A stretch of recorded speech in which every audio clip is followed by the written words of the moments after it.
Hello students, I am BL Chaudhary, team botany CLC Sikar. हाँ तो बेटा स्वागत है आज के लेक्चर में आपका। तो देखिए बेटा कि प्रीवियस लेक्चर में अपन ने अध्ययन किया था early experiment related to photosynthesis, यानी प्रकाश संश्लेषण से संबंधित प्रारंभिक प्रयोगों का। यस बेटा, तो वहाँ देखो विभिन्न वैज्ञानिकों ने विभिन्न तथ्यों के आधार पर प्रमाणित किया था कि प्रकाश संश्लेषण के लिए कौन कौन से कारक अनिवार्य होते हैं, यानी कौन कौन से कारक प्रकाश संश्लेषण में आप जानते आवश्यक होंगे। तो बेटा आप जानते हो कई प्रयोगों के द्वारा सिद्ध हुआ कि प्रकाश संश्लेषण की लाइट अनिवार्य है।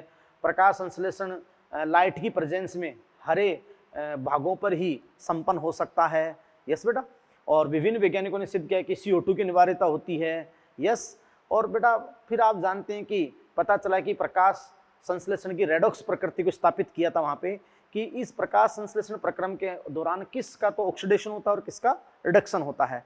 तो जो ऑक्सीकरणीय यौगिक होता है, ऑक्सीडाइजेबल एजेंट होता है, वहाँ से हाइड्रोजन रिमूव होते हैं और CO2 पे आते हैं तो CO2 का रिडक्शन होता है। फलस्वरूप आप जानते हैं कि शर्करा बनती है, तो वहाँ फर्स्ट प्रोडक्ट ग्लूकोज, फिर आप जानते हैं कि फर्स्ट स्टेबल यानी सुक्रोज आपका बना था और अगर जमा होता था स्टार्च के रूप में। तो वो सारे अपन ने प्रयोगों का अध्ययन किया। अच्छा ध्यान दीजिएगा बेटा कि वहाँ जो ऑक्सीकरणीय यौगिक है, अगर आप समझ सकते हैं कि ऑक्सीकरणीय यौगिक, तो वहाँ अपन ने सिद्ध किया कि अगर वो H2O है, जल है, तब तो आप समझ सकते हैं कि ऑक्सीजन विमुक्त होगी और वो सभी ऑक्सी प्रकाश संश्लेषी होंगे। यस, लेकिन अगर जल के अलावा जैसे कि हरे गंधक और बैंगनी गंधक, जो आप समझ रहे हैं कि सल्फर बैक्टीरिया थे उनमें जल नहीं था, जैसे कि H2S था, तो सल्फर या सल्फेट विमुक्त हुआ था, ऑक्सीजन नहीं आई थी। तो फिर वहाँ ये भी साबित हुआ कि हाँ जल से ऑक्सीजन आती है। और फिर रेडियो आइसोटोपिक टेक्निक के द्वारा आपने सिद्ध भी कर लिया था 100% कि हाँ 100% ऑक्सीजन कहाँ से आई है, जल से ही आई है। यस बेटा, तो ये सारे प्रयोगों का वहाँ अध्ययन करते हुए अपन पहुँच गए थे साइट ऑफ फोटोसिंथेसिस, प्रकाश संश्लेषण के स्थल। तो प्रकाश संश्लेषण के स्थल बेटा आप जानते हैं पिगमेंट ऑर्गेनाइजेशन की जो सनलाइट को एंट्रैप करते हैं, या वे कार्बनिक यौगिक जो सनलाइट को एंट्रैप करते हैं वो कहाँ पाए जाते हैं। तो भाई प्रोकैरियोट में तो झिल्ली परिवर्त कोशिकांग होता नहीं है, क्लोरोप्लास्ट। तो जो हरे गंधक बैंगनी गंधक यानी जो प्रकाश संश्लेषी जीवाणु हैं वहाँ क्रोमेटोफोर, और BGA के अंदर थाइलेकोइड, लेकिन BGA में भी साइनोबैक्टीरिया में भी क्लोरोप्लास्ट नहीं था। तो क्लोरोप्लास्ट किस में था, यूकेरियोट्स में था। यस बेटा, फिर अपने क्लोरोप्लास्ट का आपके सामने डायग्राम बनाया कि क्लोरोप्लास्ट के अंदर दो पार्ट होते हैं, एक मेम्ब्रेनस सिस्टम झिल्ली तंत्र, थाइलेकोइड मेम्ब्रेन, स्ट्रोमा लेमिली मतलब इंटरग्रेनम लेमिली। यस, और आपका एक तरल पार्ट यानी जो लिक्विड पार्ट था स्ट्रोमा। यस, तो वहाँ क्लियर कट श्रम विभाजन था कि जो प्रकाश संश्लेषण की लाइट रिएक्शन होगी वो थाइलेकोइड रिएक्शन, थाइलेकोइड पार्ट पर होगी, और डार्क रिएक्शन जो आपकी होगी यानी CO2 फिक्सेशन, CO2 का रिडक्शन, वो उसका जो तरल पार्ट था, फ्लूइड पार्ट था स्ट्रोमा, क्योंकि वहीं पर उसके एंजाइम होते हैं बायोकेमिकल, जो अपन आगे जाकर मैकेनिज्म के अंदर अपन अध्ययन करेंगे। यस बेटा, और अपन ये सारी बातें बताई कि भाई जो शैवालरी होते हैं उनमें क्लोरोप्लास्ट की विविध आकृति होती है। यस, और जैसे क्लेमेडोनास की सेल में एक सेल में एक ही क्लोरोप्लास्ट हो सकता है, और फिर आगे आप जानते हो हरे लाल शैवालों की सेल्स में एक से ज्यादा क्लोरोप्लास्ट हो सकते हैं, लेकिन सर्वाधिक क्लोरोप्लास्ट हरे पादपों यानी हायर प्लांट, उच्च पादपों की जो पत्तियों की मीजोफिल सेल होती है प्रण मध्य तक, उसमें प्रत्येक सेल में मीजोफिल में 20 से 40 क्लोरोप्लास्ट हो सकते हैं। अच्छा, अब आप जानते हैं कि वहाँ उपस्थित जो वर्णक हैं वो प्रकाश को अवशोषित करेंगे। यस बेटा, और अब अपना ये क्वेश्चन उठता है कि भाई पादप को जो उपलब्ध प्रकाश है वो भी उच्चतम मिल सके, तो जो साइट ऑफ क्लोरोप्लास्ट है उनका विन्यास क्या होगा। और भी कई परिस्थितियां होती है कि पादप को जो उपलब्ध प्रकाश है वो मैक्सिमम मिल सके। तो देखिए बेटा अपन अब यहाँ से स्टार्ट करते हैं कि ध्यान दीजिए आपके सामने बेटा साइट ऑफ फोटोसिंथेसिस। तो साइट ऑफ फोटोसिंथेसिस अपने लास्ट में क्या बताया बेटा, अगर अपन यूकेरियोट्स की बात करें तो क्लोरोप्लास्ट, क्लोरोप्लास्ट यानी बेटा क्या, हरित लवक, है ना, एक एक चीज को समझ के पढ़ेंगे। यस, और फिर आप देखिएगा कि भाई अब और भी कई परिस्थितियां होती है और क्लोरोप्लास्ट का विन्यास भी। तो यहां देखिए मैं लिखता हूं बहुत इंपॉर्टेंट कि पादप में उपलब्ध प्रकाश प्रस्थितियों, पादप में उपलब्ध प्रकाश प्रस्थितियों को इष्टतम, यस बेटा बहुत इंपॉर्टेंट, पादप में उपलब्ध प्रकाश परिस्थितियों को इष्टतम स्थिति तक, यानी बेटा इष्टतम का मीन क्या हो गया, उपयुक्तम, ऑप्टिमम,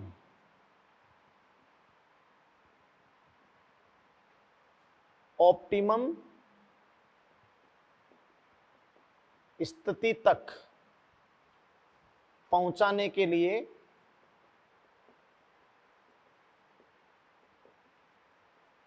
यस बेटा बहुत ही इंपॉर्टेंट, कई अनुकूलन पाए जाते हैं, कई अनुकूलन पाए जाते हैं। यस बेटा कि पादप में उपलब्ध प्रकाश परिस्थितियों को इष्टतम स्थिति तक पहुंचाने के लिए कई एडेप्टेशन, कई अनुकूलन पाए जाते हैं। यस बेटा, और आप समझ सकते हैं कि जो क्लोरोप्लास्ट का विन्यास है, क्लोरोप्लास्ट का विन्यास उनमें से एक है, उनमें से एक है।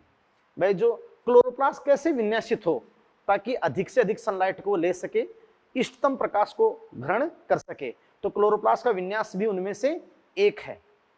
यस बेटा, तो आप जानते हो जनरली अपन बात करें प्राय क्लोरोप्लास्ट हरित लवक,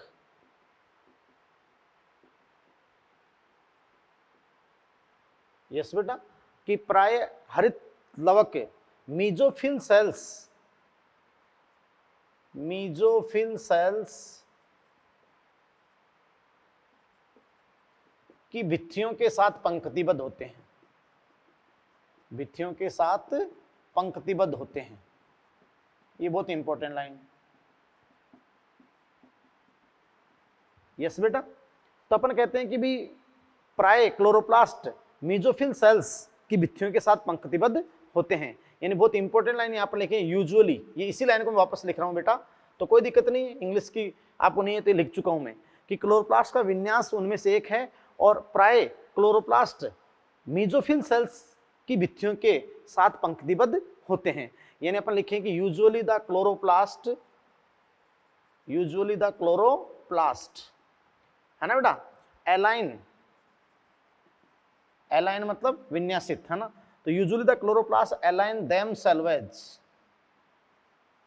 themselves along the walls of mesophil cells. Yes beta, usually the chloroplast align themselves along the wall of mesophil cells, यानी वाल के सारे सारे, बात को समझे, ये बात आपकी होती है। अब ध्यान दो, जिससे कि वे या इस प्रकार विन्यासित होते हैं जिससे कि वे इष्टतम प्रकाश को प्राप्त कर सकें।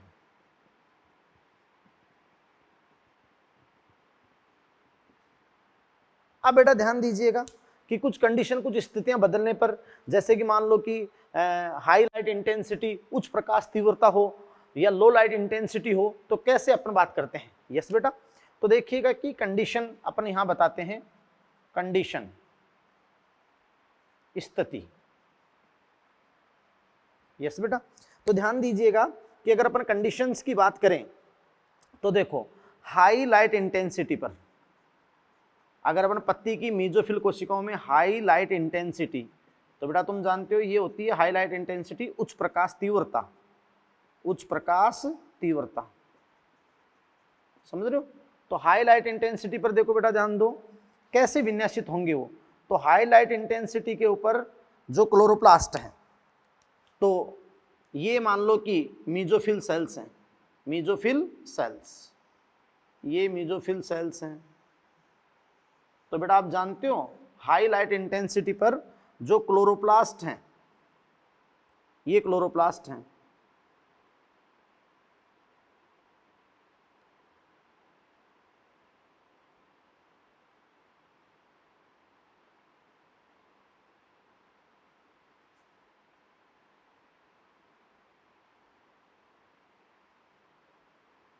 यस बेटा। तो ध्यान दीजिएगा कि हाई लाइट इंटेंसिटी पर जो क्लोरोप्लास्ट हैं, यस, अगर मैं एक मेसोफिल सेल को यहाँ ले लूँ, ये मेसोफिल सेल को ले लिया, यस बेटा, तो आप जानते हैं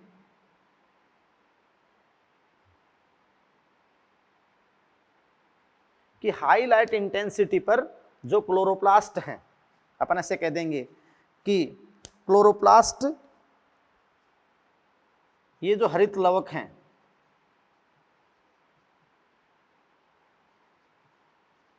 पैरेलल टू इंसिडेंट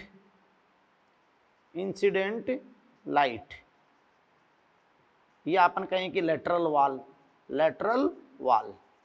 तो समझे क्या आप?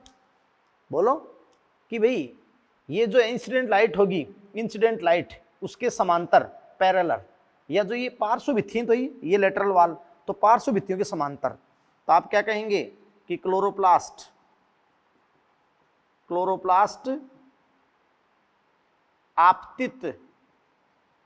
आपतित प्रकाश के समांतर या पार्श्व भित्तियों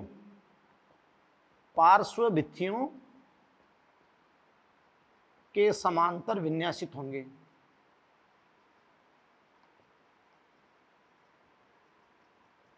समझे क्या? हाई लाइट इंटेंसिटी पर कंडीशन एक बन गई, उच्च प्रकाश तीव्रता जब होगी, है ना, तो क्लोरोप्लास्ट देखो बेटा, ये जो पार्श्व भित्तियां हैं या फिर आपतित प्रकाश के समांतर, तो chloroplast parallel to incident light lateral wall, chloroplast आपतित प्रकाश के समांतर या पार्श्व भित्तियों के समांतर विन्यासित हो जाएंगे। बात को समझे? ऐसे अपन बात करेंगे, जैसे मान लो कि कंडीशन 2 आपकी, यानी लो लाइट इंटेंसिटी, तो बेटा तुम लो लाइट इंटेंसिटी का मतलब समझ गए कि कम प्रकाश तीव्रता। अब भाई प्रकाश तीव्रता कम है, लेकिन पत्तियों को तो उपयुक्तम प्रकाश चाहिए, यस, तो अब देखो कि उपयुक्तम प्रकाश पौधे को चाहिए, तो कैसे वो क्लोरोप्लास्ट आपके अरेंज होंगे?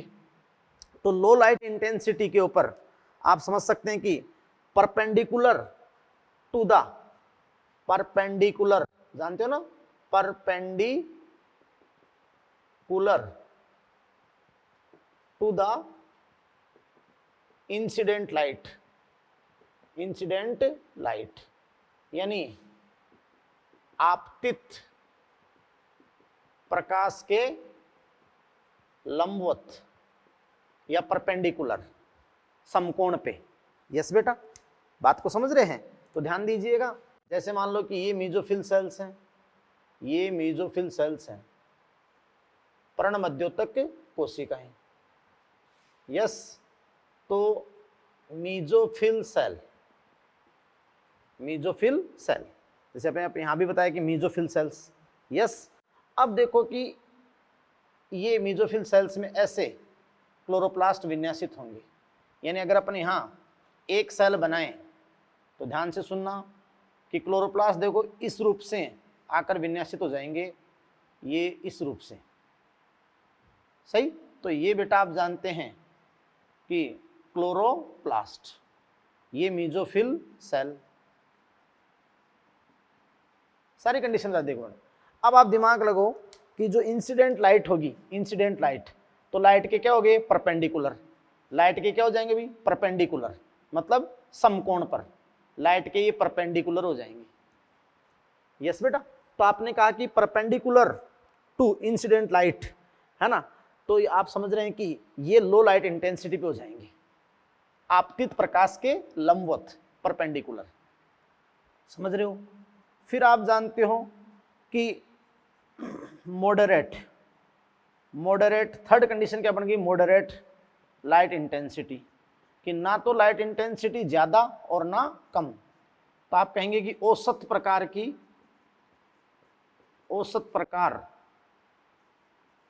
की प्रकाश तीव्रता। अब आप समझ सकते हैं कि औसत प्रकार की प्रकाश तीव्रता होती है तो मेसोफिल सेल में ये रैंडम, मतलब आप जानते हैं कि यादृच्छिक रूप से ये विन्यासित होंगे, रैंडम, है ना। तो ये क्लोरोप्लास्ट रैंडमली, है ना। तो आप जानते हैं कि रैंडमली अरेंज मतलब रैंडम रूप से विन्यासित होंगे। जब आप जानते हो मॉडरेट लाइट इंटेंसिटी होगी तो ये रैंडमली होंगे। बात को समझे? तो ये मैंने सारे कंसेप्ट आपके सामने क्लियर कर दिए। एनसीईआरटी बहुत अच्छी लाइन है। तो आप जानते हैं कि बेटा किस रूप में मीजोफिल सेल में क्लोरोप्लास्ट विन्यास होंगे, लाइट इंटेंसिटी के अकॉर्डिंग, अलग अलग कंडीशन के अकॉर्डिंग, ताकि पौधों को उपयुक्त प्रकाश या इष्टतम प्रकाश उपलब्ध हो सके। यस बेटा। अब आप ध्यान दीजिएगा कि अपन मैकेनिज्म से जाने से पहले अपन बेटा जो फोटोसिंथेटिक एपरेटस होते हैं, प्रकाश संश्लेषी उपकरण होते हैं, यानी पिगमेंट और लाइट है। भाई लाइट है, लेकिन लाइट को एब्जॉर्ब कौन करेंगे? पिगमेंट। तो बाद में अपने पिगमेंट सिस्टम पे जाएंगे, वर्णक तंत्र पे। तो पिगमेंट क्या क्या है, क्या होते हैं पिगमेंट और कितने प्रकार के होते हैं, तो वो सारी बातें आपके सामने अपन करते हैं। तो ध्यान दीजिएगा बेटा। नेक्स्ट, तो ये सारी कंडीशन आप समझ गए, कंडीशन 1, कंडीशन 2, कंडीशन 3। यस। तो नेक्स्ट आप देखिएगा। हाँ तो ध्यान दीजिए बेटा, आप देखो पिगमेंट की अपन बात करते हैं, वर्णक। आप समझ सकते हैं बेटा कि वर्णक विशिष्ट कार्बनिक यौगिक होते हैं और विशिष्ट वर्णक किसी विशेष प्रकाश स्पेक्ट्रमी घटक यानी तरंग धैर्य के प्रकाश को क्या कर सकता है? अवशोषित करता है। यस। तो ध्यान दीजिएगा बेटा कि यहाँ इसके बारे में अपन पढ़ेंगे पिगमेंट।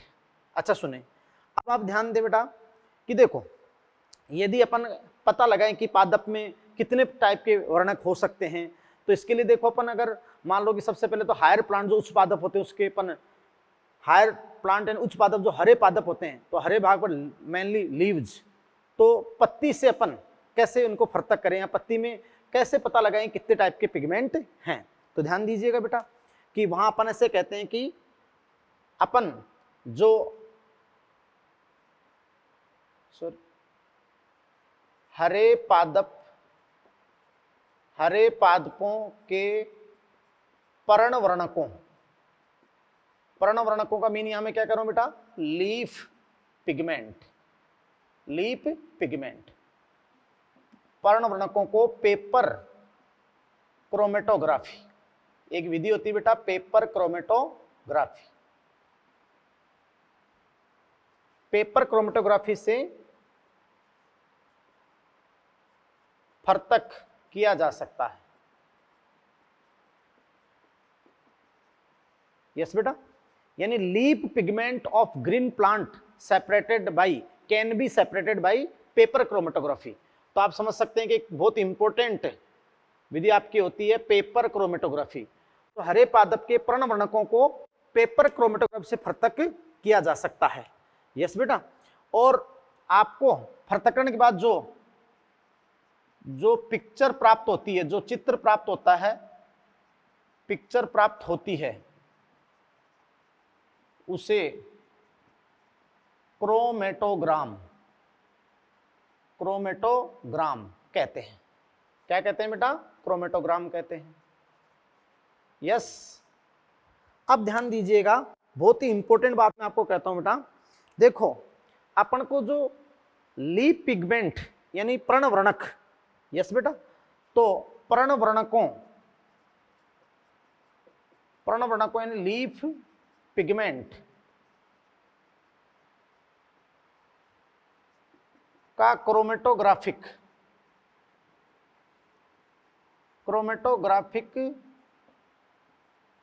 फर्तकरण यह दर्शाता है कि जो अपन पत्ती का हरा रंग देखते हैं ना, वो किसी एक पिगमेंट के कारण नहीं होता, जबकि उस लीफ में उच्च पादप है तो 4 टाइप के देखना भी पिगमेंट आएंगे। तो आप जानते हैं पर्णवर्णकों का क्रोमेटोग्राफिक फर्तकरण ये दर्शाता है कि पर्ण का हरा रंग किसी एक वर्णक के कारण नहीं होता है, किसी एक वर्णक के कारण नहीं होता है। यस बेटा, है ना। जो पर्ण का हरा रंग अपन को दिखाते किसी एक वर्ण के कारण नहीं होता है, जबकि उसमें निम्न 4 वर्णक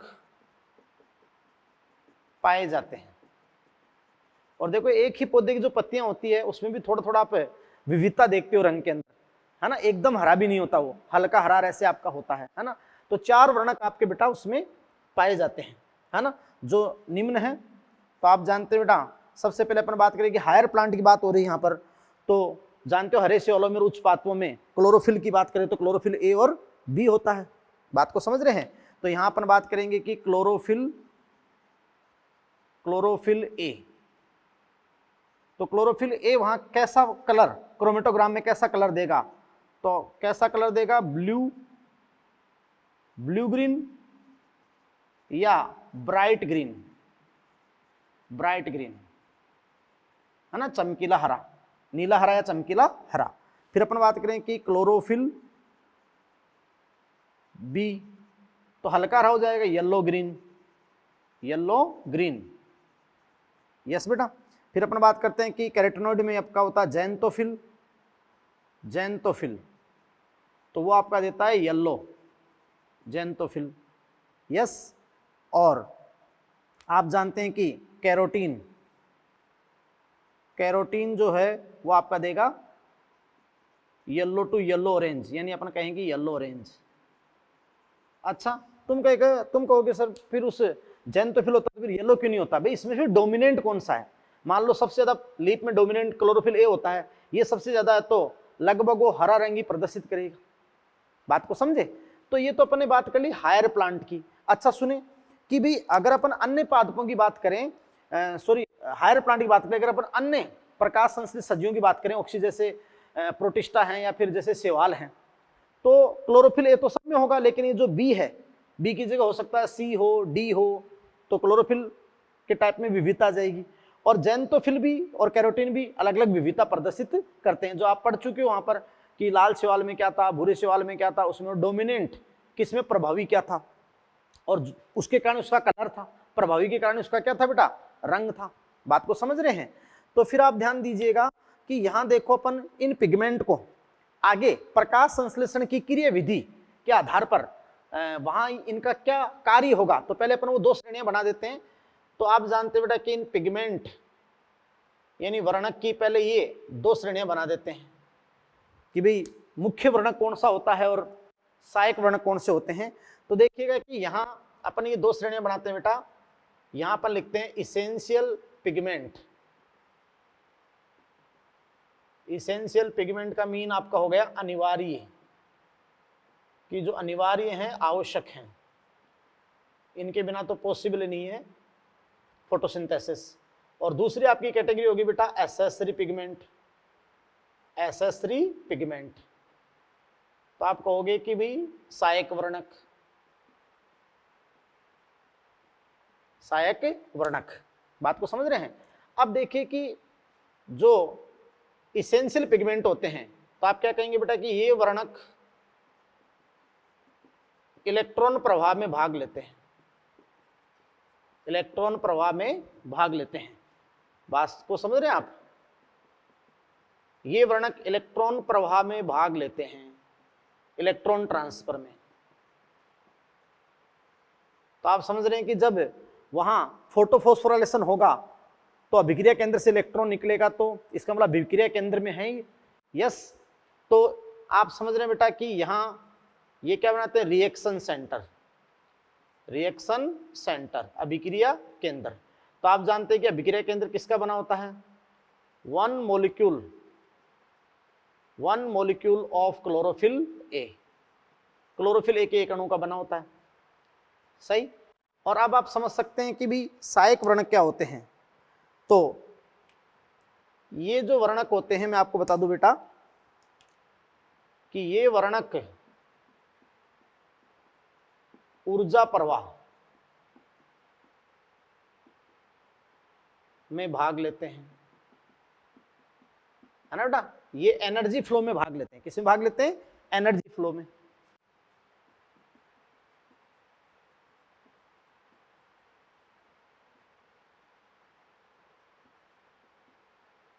एनर्जी फ्लो में भाग लेते हैं, कौन है, सहायक वर्णक। तो देखो इनमें कौन कौन है, जैसे क्लोरोफिल्स, मतलब अलग अलग में, जैसे क्लोरोफिल ए के भी एक अणु को छोड़कर बाकी के क्लोरोफिल ए, क्लोरोफिल बी, है ना, जो भी क्लोरोफिल के टाइप हैं, है ना। और इसके अलावा आप जानते हैं कि कैरोटेनॉइड्स, और आप जानते हैं कि फाइकोबिलिन्स, तो ये सहायक वर्णक हैं। थोड़ा देखो वहां अपन ने बहुत इंपॉर्टेंट बात, और एनसेट ने बहुत अच्छी बात आपको कह रखी है कि यद्यपि क्लोरोफिल ए प्रकाश को अवशोषित करने वाला मुख्य वर्णक है, और क्लोरोफिल ए का एक मॉलिक्यूल रिएक्शन सेंटर बनाता है जो तो इलेक्ट्रॉन प्रवाह में भाग लेता है, लेकिन उस क्लोरोफिल ए के एक मॉलिक्यूल के अलावा अन्य थाइलेकोइड में जो वर्णक होते हैं, क्लोरोफिल बी है या जेंटोफिल है, कैरोटीन है, ये सहायक वर्णक होते हैं, वे प्रकाश को अवशोषित करते हैं, और फिर आप जानते हैं कि प्रकाश को अवशोषित करने के बाद जो अवशोषित ऊर्जा को क्लोरोफिल ए में स्थानांतरित कर देते हैं। अवशोषित ऊर्जा को किसको दे देते हैं? क्लोरोफिल ए को ही दे देते हैं। बात को समझे? इसलिए आप किस में भाग लेंगे? ऊर्जा प्रवाह में। किस में भाग लेंगे? ऊर्जा प्रवाह में। यस। तो फिर आप जानते हो बेटा कि ऐसे रिएक्शन सेंटर के अलावा जब अन्य कई वर्णक होंगे, वो सहायक वर्णक होंगे, तो वो क्या करते हैं कि भिन्न भिन्न तरंग दैर्ध्य के प्रकाश को अवशोषित करते हैं, और भिन्न भिन्न तरंग दैर्ध्य के प्रकाश को अवशोषित करके फिर जो अवशोषित ऊर्जा उसको क्लोरोफिल ए को ही, मतलब इधर रिएक्शन सेंटर को उपलब्ध करा देते हैं। यस। तो ऊर्जा प्रवाह में भाग ले रहे हैं, इसलिए आप जानते हो कि हर प्रकार की तरंग दैर्ध्य को उपलब्ध करा रहे हैं वो। तो व्यापक, मतलब आप जानते हैं कि व्यापक तरंग दैर्ध्य उपलब्ध करा रहे हैं, तो प्रकाश संश्लेषण की इफिशियंसी, आप जानते हैं कि दक्षता भी बढ़ेगी। यस। और आपको एक बहुत इंपॉर्टेंट बात बताऊंगा वहां पर। तो देखो पहले ही मैं आपको, जैसे मैं यहां पर आपको लिखा देता हूं, फंक्शन ऑफ एसेसरी पिगमेंट, यानी सहायक वर्णकों के कार्य। मेनली तो फिर वहां देखो सहायक वर्णकों में जो कैरोटेनॉइड्स होगा सबसे इंपॉर्टेंट, तो और भी कई कार्य इससे रिलेटेड होंगे, भी बताऊंगा मैं आपको। तो देखिए बेटा कि फंक्शन ऑफ एसेसरी पिगमेंट यानी सहायक वर्णकों के कार्य, तो ये क्या कर देता है बेटा कि प्रकाश संश्लेषण में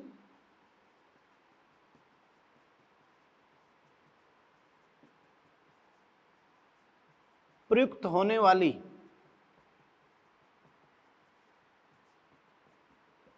तरंग दैर्ध्यों, यानी जो बेटा वेवलेंथ है, कि प्रास को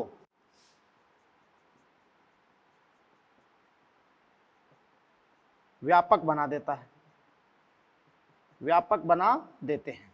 यस। यानी बहुत इंपॉर्टेंट लाइन मैंने आपको लिखी कि प्रकाश संश्लेषण में प्रयुक्त होने वाली तरंग दैर्ध्यों की प्रास को व्यापक बना देता है। बात को समझे? यानी अपने कहें बेटा सीधी सी बात है कि वास्तव में वर्णक प्रकाश संश्लेषण को प्रेरित करने वाली उपयोगी तरंग दैर्ध्य के क्षेत्र को बढ़ाते हैं, यानी उपयोगी तरंग दैर्ध्य के क्षेत्र को बढ़ाते हैं।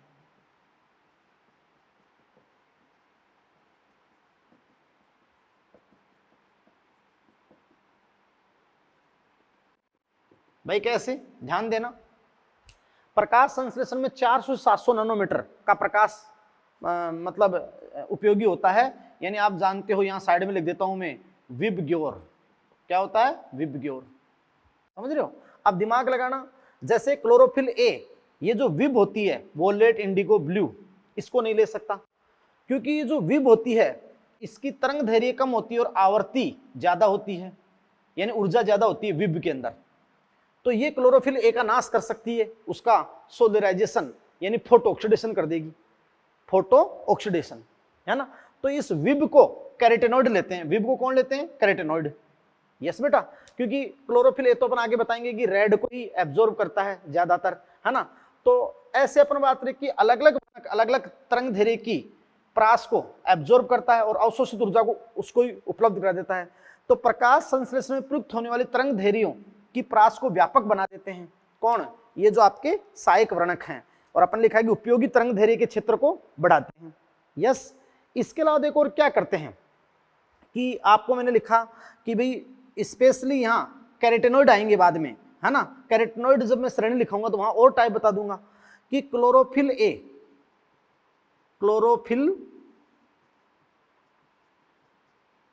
ए को सोलराइजेशन होता है कि ये जो क्लोरोफिल ए अगर निम्न तरंग धैर्य और उच्च आवर्ती का प्रकाश इस पर गिर गया तो इसका नाश हो जाएगा, सोलराइजेशन हो जाएगा। तो क्लोरोफिल ए को सोलराइजेशन से बचाते हैं, अर्थात फोटो ऑक्सीडेशन, फोटो ऑक्सीडेशन से बचाते हैं। यस बेटा, बहुत इंपॉर्टेंट। इसके अलावा मैं आपको ये भी बात करूंगा कि जो कैरोटेनॉइड होते हैं ना, वो तो जो नवजात ऑक्सीजन होती है ना, वहां रिएक्शन लिखूंगा कि मैं नवजात ऑक्सीजन, उसको आणविक ऑक्सीजन में बदल देंगे, तो एक शील्ड, एक कवच की भांति कार्य करते हैं। यस बेटा, और बताऊंगा कि कैरोटेनॉइड तो कई पदार्थों के, कई महत्वपूर्ण रसायनों के पूर्ववर्ती की भांति भी कार्य करते हैं। यस, है ना। तो आप कहोगे कि ये कई महत्वपूर्ण रसायनों के पूर्ववर्ती की भांति भी कार्य करते हैं।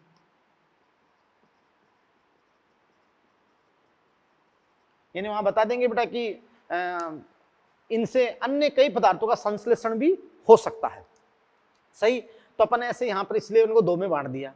अब देखिएगा बेटा, अपन नेक्स्ट यहां पर जाएंगे भी, ये जो आप इसका मतलब जो टाइप ऑफ पिगमेंट्स हैं कि क्लोरोफिल्स हैं, कैरोटेनॉइड्स हैं, फाइकोबिलिन्स हैं, इनकी क्या विशेषता होती है और उनमें आगे क्या क्या रूप आपके होते हैं।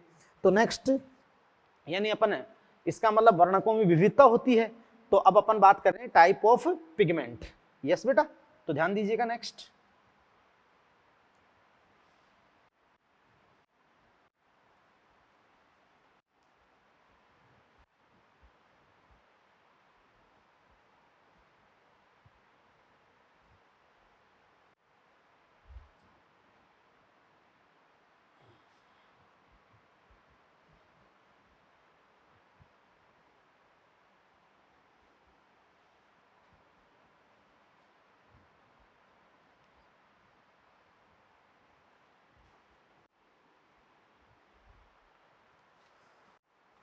तो देखिए बेटा कि आपने देखा कि टाइप ऑफ पिगमेंट, पिगमेंट के प्रकार।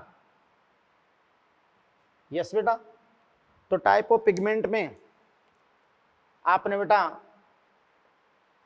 क्लोरोफिल्स, जो क्लोरोफिल्स होते हैं, कैरोटेनॉइड्स होते हैं और फाइकोबिलिन्स, फाइकोबिलिन्स। तो बेटा टाइप ऑफ पिगमेंट में आपने देखा वहां पे कि भी क्लोरोफिल्स हैं, कैरोटेनॉइड्स हैं और मतलब फाइकोबिलिन्स। तो यहां अपन सबसे पहले हेडिंग डालते हैं, यानी बेटा क्लोरोफिल्स, है ना भाई, जो आप समझ रहे हो पर्णहरित हैं क्लोरोफिल्स, या आप समझ रहे हो बेटा कि कैरोटेनॉइड्स हैं, या जैसे फाइकोबिलिन। तो यहां बेटा देखो कि सबसे पहले अपन यहां हेडिंग क्या डालते हैं, क्लोरोफिल्स, क्लोरोफिल्स। अब देखिएगा कि क्लोरोफिल्स जो पर्णहरित हैं, सही, और क्लोरोफिल्स तो ओनली एंड ओनली कहां पाए जाएंगे, क्लोरोप्लास्ट में पाए जाएंगे। बात को समझे। तो आप जानते हैं बेटा कि जो क्लोरोफिल्स आपके होते हैं वो तो आप समझ सकते हैं कि भी ग्रीन कलर पिगमेंट हैं, हरे रंग के पदार्थ हैं, यानी ग्रीन कलर पिगमेंट।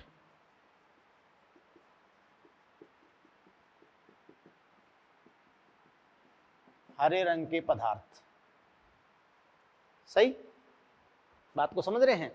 और फिर अपन बात करते हैं बेटा कि देखिए कि ये हरे रंग के पदार्थ हैं, कहां पाए जाते हैं, क्लोरोप्लास्ट में। कहां पाए जाते हैं भाई, क्लोरोप्लास्ट में। यस,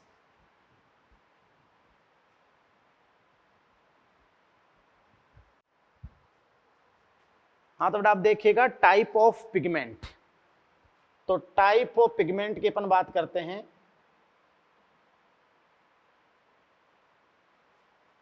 वर्णकों के प्रकार। तो देखिए कि आपके सामने वर्णकों की कितनी श्रेणियां निकल के आई। थोड़ा देखो, आपने अच्छे से देखा कि भाई वर्णकों की आपके सामने जो श्रेणी आई वो है क्लोरोफिल्स।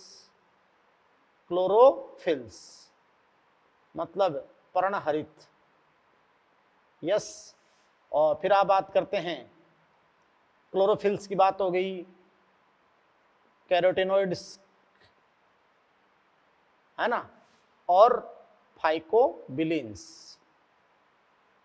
फाइकोबिलिन्स सही। अब देखेगा कि सबसे पहले अपन यहां पर स्टार्ट करते हैं कि क्लोरोफिल्स।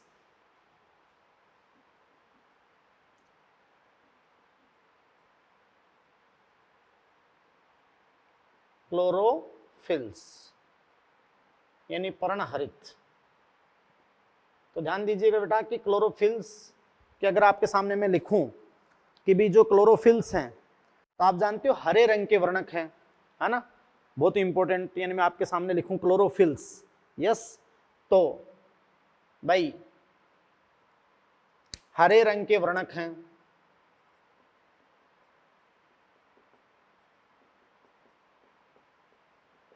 यानी आप कहोगे कि ग्रीन इन कलर, सही।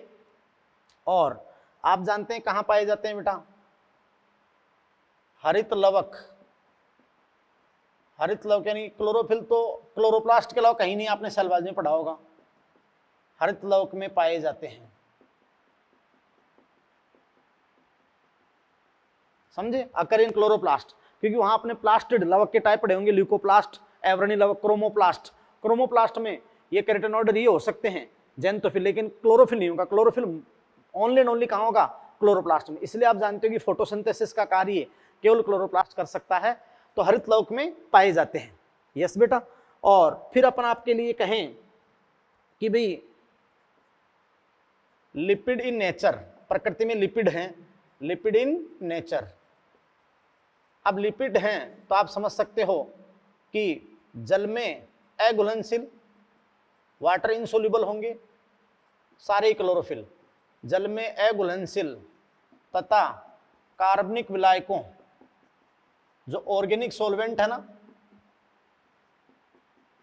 अध्रुवीय विलायक जैसे पेट्रोल, ईथर, तो आप जानते हो जल में अघुलनशील, कार्बनिक विलायकों में घुलनशील।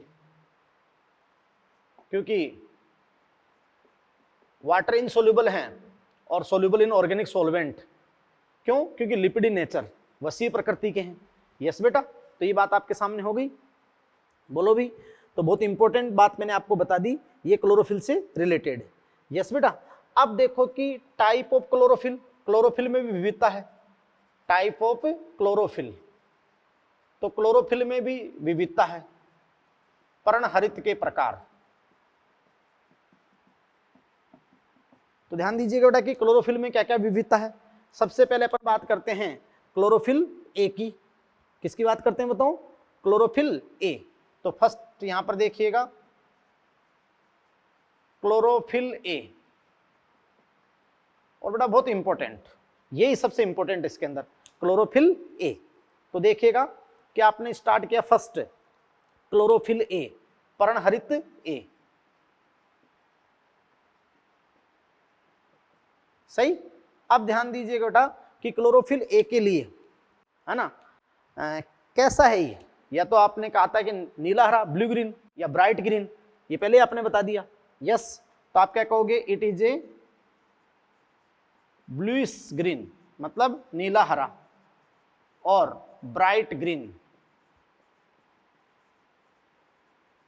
पिगमेंट, कि जब ये विशेष तरंग दैर्ध्य को अवशोषित करेगा तो ये ब्लूइश ग्रीन या ब्राइट ग्रीन रंग आपको क्रोमेटोग्राम में देगा, प्रदर्शित करेगा, यस। आप जानते हो बेटा कि इस क्लोरोफिल ए का जो आणविक सूत्र होता है, मोलिकुलर फॉर्मूला, वो क्या होता है, C55 H72 O5 N4 Mg। ये इसका मोलिकुलर फॉर्मूला है, आणविक सूत्र है, जानते हो। ये जटिल कार्बनिक यौगिक होते हैं, C55 H72 O5 N4 Mg, yes बेटा। फिर देखो बहुत इंपॉर्टेंट बात बताते हैं कि ये जो क्लोरोफिल ए है ये यूनिवर्सल पिगमेंट है, भाई आप बताओ यूनिवर्सल पिगमेंट कैसे है? सार्वभौमिक वर्णक। सार्वभौमिक वर्णक, सार्वभौमिक वर्णक कैसे बेटा? कि वो जो हरे गंधक, बैंगनी गंधक, उन बैक्टीरिया को छोड़ दो, है ना। बाकी आप जानते हैं सभी ओक्षी प्रकाश संश्लेषी सजीवों में पाया जाता है, मतलब ओक्षी प्रकाश सभी में पाया जाता है, वो अनोक्षी है उनमें नहीं है। यस बेटा। अब आपने लिखा यूनिवर्सल पिगमेंट, यूनिवर्सल पिगमेंट, तो यूनिवर्सल पिगमेंट लिखा, इसका रीजन क्या है ना बेटा? रीजन क्या है? तो रीजन ये है बेटा कि देखो, अगर अपन कहें कि भाई यूनिवर्सल पिगमेंट आपने क्यों लिखा, तो आप क्या लिखोगे कि प्रकाश संश्लेषी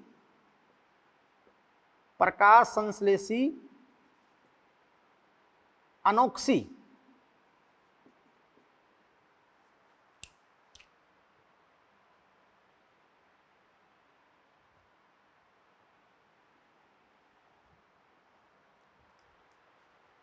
तो देखो ना कि आणविक फॉर्मूला C55H72O5N4Mg, और फिर अपन यहां बात करते हैं कि भाई ये यूनिवर्सल पिगमेंट है, यूनिवर्सल पिगमेंट यानी बेटा सार्वभौमिक वर्णक। तो भाई इसको अपन ने यूनिवर्सल पिगमेंट क्यों कहा, सार्वभौमिक वर्णक क्यों कहा? यस बेटा। तो देखो यहां पर अपन रीजन देंगे, इसका रीजन, कारण क्या है रीजन, तो आप क्या कहेंगे बेटा कि देखो जो अनोक्सी प्रकाश संश्लेषी जीवाणु, यानी जो हरे गंधक और बैंगनी गंधक, यस बेटा, तो अनोक्षी प्रकाश संश्लेषी जीवाणु को छोड़कर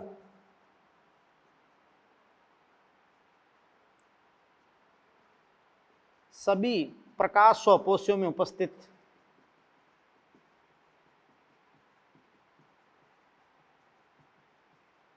तो इसका मतलब आपको इसका तो फिर अपवाद आ गया ना, यूनिवर्सल क्यों? इसलिए बेटा कि इसके लिए नहीं कहा यूनिवर्सल, इसके लिए कहा, देखो रीजन ये मेन ये है, इसलिए अपन ने यूनिवर्सल कहा कि इसका कोई एक्सेप्शन नहीं, सभी ऑक्सी प्रकाश संश्लेषी, यानी जो भी जिनके प्रकाश संश्लेषण में हाइड्रोजन इलेक्ट्रॉन दाता में जल प्रयुक्त होता है और ऑक्सीजन निकालते हैं, तो सभी ऑक्सी प्रकाश संश्लेषी सजीवों में उपस्थित है ना, जो भी ऑक्सी प्रकाशन करता है उन सब में पाया जाएगा, चाहे वो बीजीए नीलहरी शैवाली क्यों ना हो।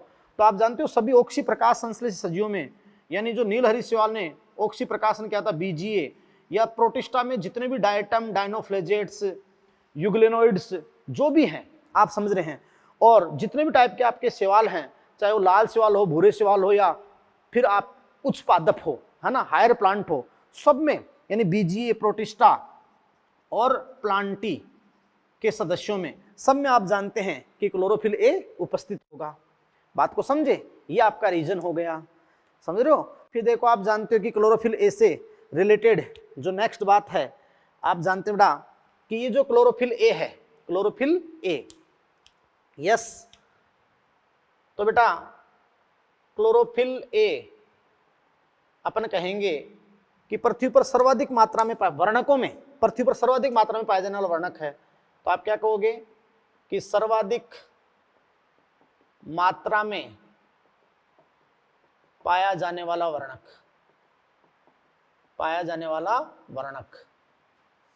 है ना बेटा, यानी अपन कहेंगे मोस्ट एबुडेंट, ये लो जी। फिर देखो अपन बेटा क्या कहेंगे कि प्रकाश संश्लेषण के अंदर जो क्लोरोफिल ए है, प्रकाश संश्लेषण के अंदर बेटा क्या है, क्लोरोफिल ए, तो उसको अपन क्या कहेंगे, अपन कहेंगे बेटा कि प्राइमरी फोटोसिंथेटिक पिगमेंट, इसको आप प्राथमिक प्रकाश संश्लेषी वर्णक कहेंगे, प्राइमरी फोटोसिंथेटिक पिगमेंट। क्यों कहोगे, जानते हो इस क्लोरोफिल ए का एक मॉलिक्यूल है ना किसको बनाएगा, रिएक्शन सेंटर। तो देखो यहां पर रीजन दे देंगे, रीजन किसको आप प्राथमिक प्रकाश संश्लेषी वर्णक प्राइमरी फोटोसिंथेटिक पिगमेंट क्यों कहेंगे? इसका रीजन क्या है कि one molecule of chlorophyll A, one molecule of chlorophyll A, आप समझ सकते हैं बेटा किसको बनाएगा? रिएक्शन सेंटर को। और आपको पता है कि स्पेशली ये क्लोरोफिल ए ही का एक मॉलिक्यूल ही आप जानते हो सोलर एनर्जी को केमिकल एनर्जी में करेगा परिवर्तित, और इलेक्ट्रॉन वहां से इमिट होगा तो वो वहीं से फिर इलेक्ट्रॉन वाहकों में गुजरेगा। इसलिए आप जानते हैं कि प्राइमरी फोटोसिंथेटिक पिगमेंट आपने इसको कहा, किसको? क्लोरोफिल ए को। यस बेटा। इसके अलावा मतलब इसका एक अणु रिएक्शन सेंटर का काम करता है। यस बेटा। और इसके अलावा मैं आपको और बातें बताऊं कि भाई क्लोरोफिल ए जो है ना बेटा, क्लोरोफिल ए, यस, तो आपने प्राइमरी फोटोसिंथेटिक पिगमेंट कह दिया, मोस्ट अबुडेंट कह दिया, बोलो बोलो। और आप जानते हो जब आगे जाकर पढ़ेंगे रिएक्शन सेंटर दो प्रकार के होते हैं, P680 और P700। तो P680 आप जानते हो कि एक स्ट्रॉन्ग पावरफुल ऑक्सीडाइजिंग एजेंट है ना, जिसका रेडॉक्स पोटेंशियल अत्यधिक होने के कारण जल के प्रकाशिक अपघटन करने में सहायक होता है। खैर वो भी अपन आगे बात कर लेंगे। अब देखो कि इसका संश्लेषण कैसे होता है, सिंथेसिस। बात को समझ रहे हैं? यानी क्लोरोफिल ए का संश्लेषण कैसे होता है? सिंथेसिस, संश्लेषण। तो देखिएगा बेटा कि क्लोरोफिल ए के संश्लेषण में कौन कौन सहायक होते हैं। तो आप जानते बेटा कि एक तो होगा ग्लाइसिन। क्या होगा बताओ? Glycine. Glycine plus succinyl coenzyme A. तो आप जानते हो श्वसन में क्रेब्स चक्र के दौरान जो मध्यवर्ती बना था सक्सिनाइल कोएंजाइम ए, तो अपने बता दें कि succinyl coenzyme A chlorophyll, cytochrome, phytochrome के संश्लेषण में सहायक है। तो देखो ग्लाइसिन और सक्सिनाइल कोएंजाइम ए, तो इन दोनों के आपस में क्रिया करने से आपके पास क्या बन जाएगा? प्रोटोक्लोरोफिल। प्रोटोक्लोरोफिल, ये अभी तक क्लोरोफिल नहीं बना भाई, आद्य पदार्थ, यानी आपके सामने क्या बन गया? प्रोटोक्लोरोफिल बन गया। बोलो बोलो। अब आप समझ सकते हैं बेटा कि प्रोटोक्लोरोफिल बन गया। अब आप समझ सकते हैं कि अब इसके संश्लेषण के अंदर क्या आवश्यक है। तो इसके संश्लेषण के अंदर क्या आवश्यक है? लाइट।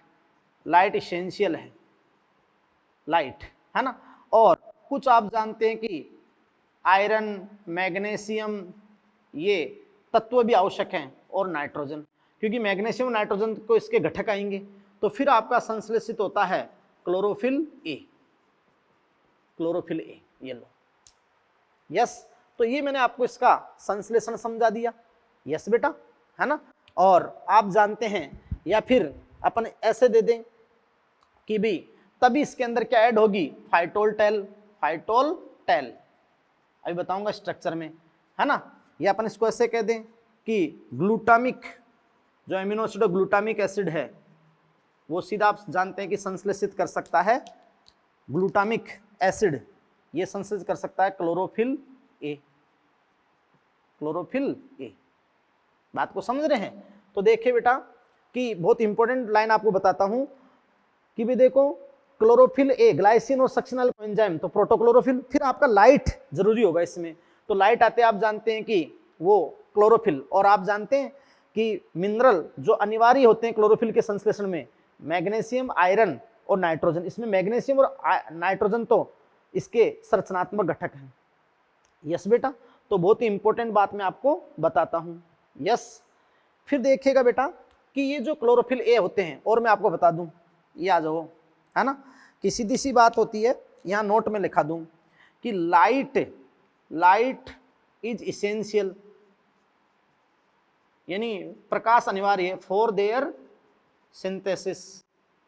आप समझ रहे हैं बेटा कि इनके संश्लेषण के लिए प्रकाश अनिवार्य होता है, यानी अनिवार्य भूमिका होती है लाइट की, वरना संश्लेषण नहीं होगा।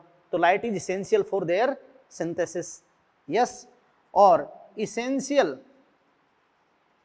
मिनरल यानी अनिवार्य खनिज, जैसे कि आपने कहा आयरन, मैग्नीशियम और नाइट्रोजन, इसेंशियल मिनरल एलिमेंट ये होते हैं।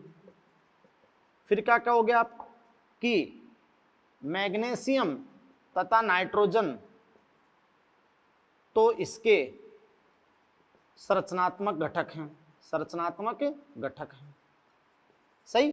और अपने क्लोरोफिल सबके लिए दे दिया था बेटा कि जानते हो जल में अघुलनशील, वाटर इनसोल्यूबल, इनसोल्यूबल यानी जल में अघुलनशील होता है, अघुलनशील आपका होता है ये क्लोरोफिल ए।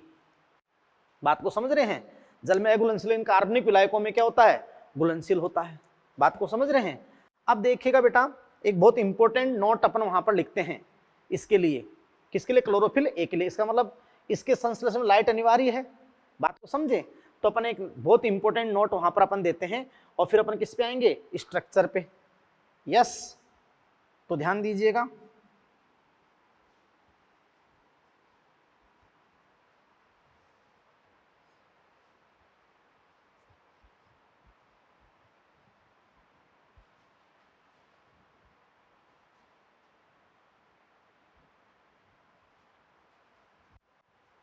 यहां तक हो गया ना? तो अब देखो एक बहुत इंपॉर्टेंट नोट मैं आपको लिखता हूं कि भी लाइट अनिवार्य है ना, इसलिए वहां मैंने आपको समझा भी दिया था खनिज पोषण में और यहाँ पे कि देखो बेटा यदि खनिज पोषकों की न्यूनता के कारण, वहां बताया था ना मैंने। यस बेटा, यदि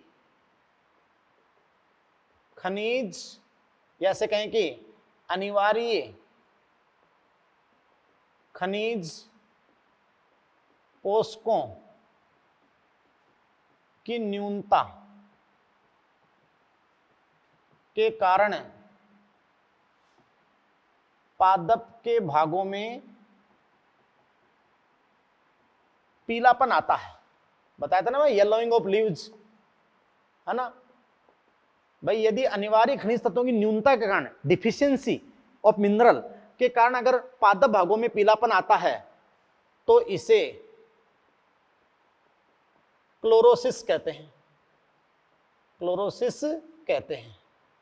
यस बेटा, लेकिन आप समझ सकते हो बहुत इंपॉर्टेंट बात है ना। इसके विपरीत, इसके विपरीत यदि पादप भागों में पीलापन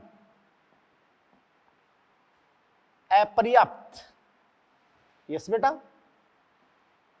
अपर्याप्त प्रकाश यानी प्रकाश की कमी, अपर्याप्तता, अपर्याप्त प्रकाश के कारण,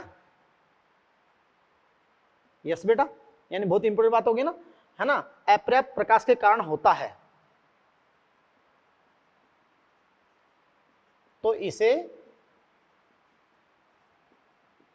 इटायोलेशन यानी जानते हो पांडुरिता कहते हैं। इटायोलेशन यानी बेटा क्या कहते हैं? पांडुरिता। क्योंकि प्रकाश नहीं होगा तो क्लोरोफिल ए का संश्लेषण नहीं होगा, तो आप जानते उससे फिर क्लोरोफिल का नाश हो गया, कम हो गया और फिर पीलापन आ गया, तो अपर्याप्त प्रकाश के कारण जो पीलापन आता है उसको आप इट्यूलेशन कहते हैं यानी पांडुरिता कहते हैं। बात को समझ रहे बेटा? अब ध्यान दीजिएगा कि अपन बात करेंगे आपके सामने क्या? स्ट्रक्चर ऑफ क्लोरोफिल ए, जो आपका C55H72O5N4Mg होता है। तो देखिए कि बेटा उस आप जानते हैं कि क्लोरोफिल ए के एक मॉलिक्यूल की स्ट्रक्चर, तो देखो इसकी संरचना अपन कहेंगे टैडपोल, संरचना आपकी जानते हो ना, टैडपोल की आकृति की होती है, टैडपोल की आकृति की होती है। यस बेटा, तो देखो टैडपोल की आकृति की होती है तो आप समझ सकते हो कि इसकी संरचना में दो भाग होते हैं जो टैडपोल शेप होती है, समझ लो ना। तो क्लोरोफिल एक एक मॉलिक्यूल की संरचना टैडपोल की आकृति की होती है। तो टैडपोल जो शेप होती है उसके अंदर आपके दो पार्ट होते हैं, एक आपका होता है porphyrin head, porphyrin head, yes बेटा, यानी पोरफायरिन शीर्ष हेड, और एक आपका जानते हो कि आपकी होती है फाइटोल टेल, फाइटोल टेल, ये लो जी। तो बेटा आप जानते हो कि एक तो आपका होता है पोरफायरिन हेड और एक होती है फाइटोल टेल इसकी संरचना में। तो देखो इसकी साइज तो क्या होती है, इसकी साइज तो आपकी होती है 15x15 एंगस्ट्रॉम में, और इसकी साइज आपकी होती है 20 एंगस्ट्रॉम में। यस बेटा, तुम्हें पता है कि पोरफायरिन हेड जो होता है वही आप जानते हो सनलाइट को एंट्रैप करता है और फिर वहीं से इलेक्ट्रॉन इमिट होता है, और ये जो फाइटोल टेल होता है ये थाइलेकोइड मेम्ब्रेन में उसको एम्बेडेड स्थापित करता है, जानते हो थाइलेकोइड मेम्ब्रेन में। तो इसकी साइज ये होगी। यस बेटा, आप जानते हो कि इसकी नेचर क्या होती है, हाइड्रोफिलिक, हाइड्रोफिलिक मतलब जल स्नेही हो गई या जलरागी, हाइड्रोफिलिक है ना नेचर, प्रकृति।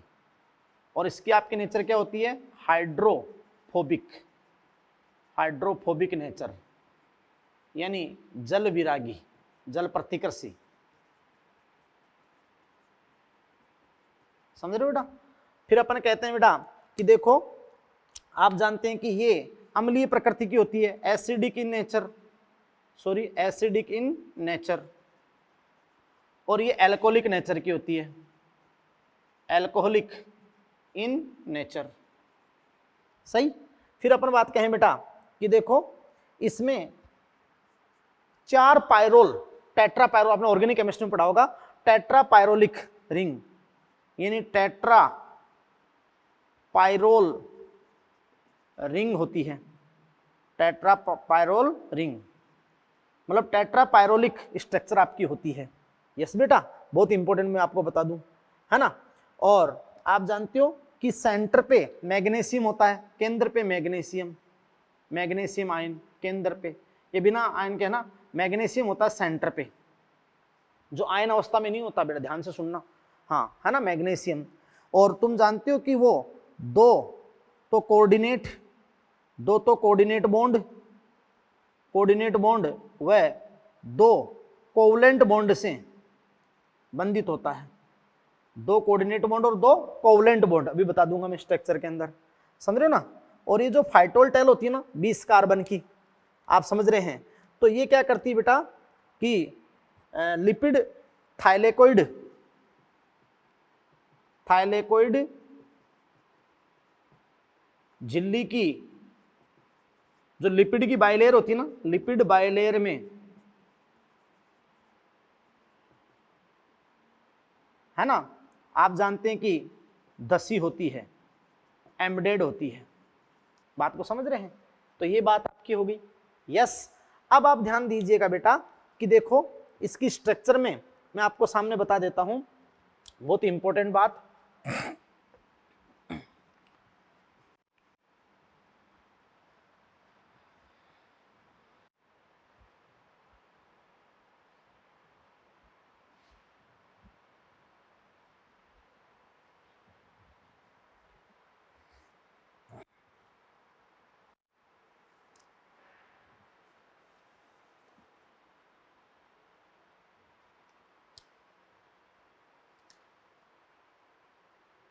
हाँ तो देखिए बेटा कि आप अपन इसकी स्ट्रक्चर बनाते हैं, तो स्ट्रक्चर के अंदर आप देखिएगा कि देखो इसमें ऐसे बेटा 4 पायरोल रिंग होती है हेड के अंदर, 4 पायरोल रिंग।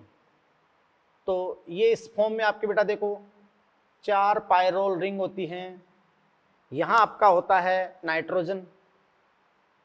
यस बेटा, तो देखो मैं आपको अगर इसकी रियल में स्ट्रक्चर बताऊं तो देखो ऐसे आपका होता है कार्बन, कार्बन जैसे डबल बॉन्ड, फिर आप जानते हो कि ऐसे कार्बन, और फिर आप जानते हो कि यहाँ पे आपका क्या होगा, नाइट्रोजन।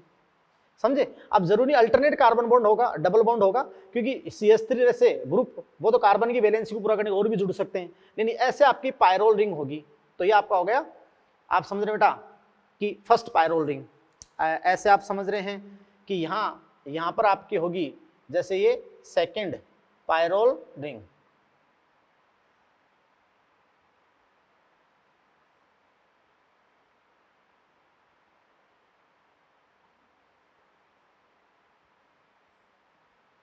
तो आप समझ रहे बेटा कि जैसे सेकंड पायरोल रिंग हो गई। यस, और फिर आप समझ सकते हैं कि जैसे यहां पे ये पहले ही बना देता हूं,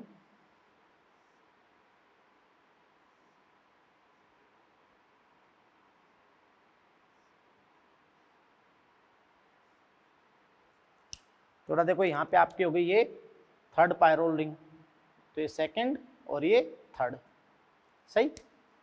और यहाँ पे आपकी हो गई ये फोर्थ पायरोल रिंग।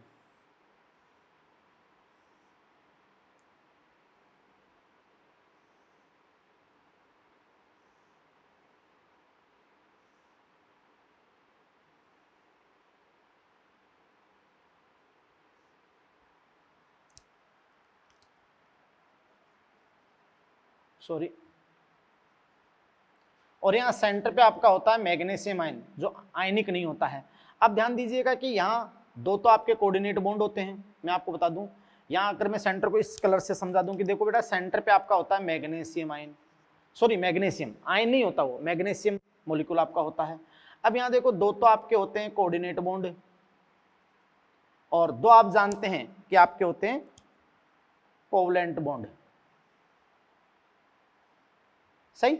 और अब आप समझ सकते हैं बेटा कि देखो यहां आपकी होती है ये फाइटोल टेल, फाइटोल टेल, ये आपकी होगी फाइटोल टेल, समझ रहे हैं, फाइटोल टेल हो गई, क्लियर। और देखो कि ये सेकंड पायरोल रिंग है, तो ये फर्स्ट कार्बन हो गया, ये सेकंड कार्बन हो गया, ये थर्ड कार्बन हो गया, तो थर्ड कार्बन से यहाँ पे आपका ग्रुप होगा CH3।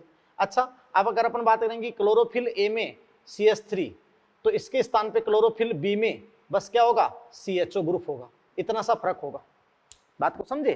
तो ये आपकी जो यहाँ आपने बताया कि भाई 15 × 15 एंगस्ट्रोम, 15 × 15 एंगस्ट्रोम, और इसको आपने बताया 20 एंगस्ट्रोम, और लगभग 20 कार्बन की चेन होती है phytol tail, long hydrocarbon chain, लंबी हाइड्रोकार्बन चेन होती है।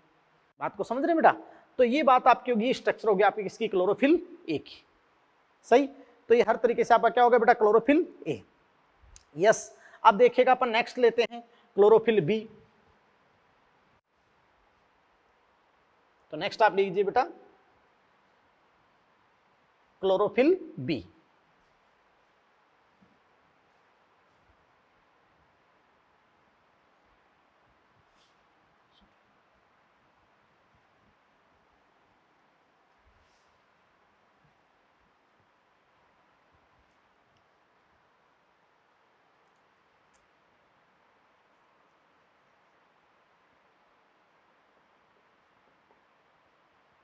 यस बेटा, तो ध्यान दीजिएगा, अब अपन बात कर रहे हैं किसकी, क्लोरोफिल B की, क्लोरोफिल B। यस बेटा, तो ध्यान जानते हो अब अच्छे से कि भाई क्लोरोफिल B जो है,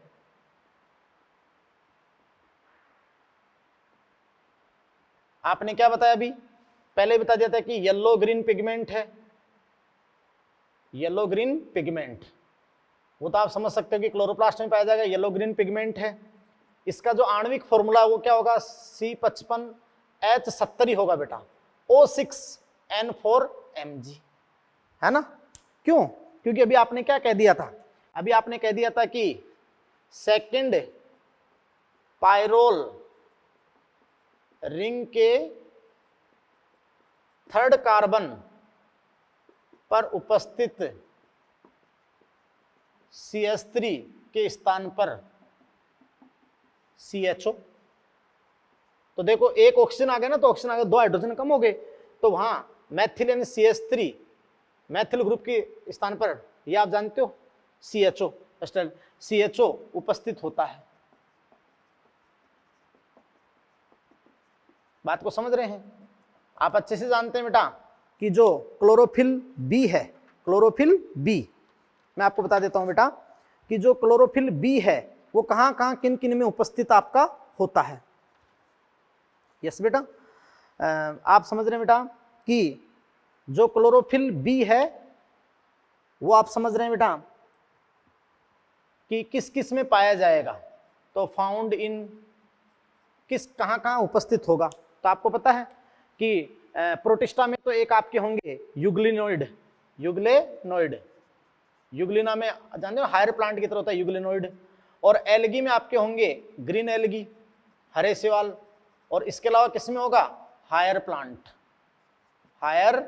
यानी उच्च पादपों में।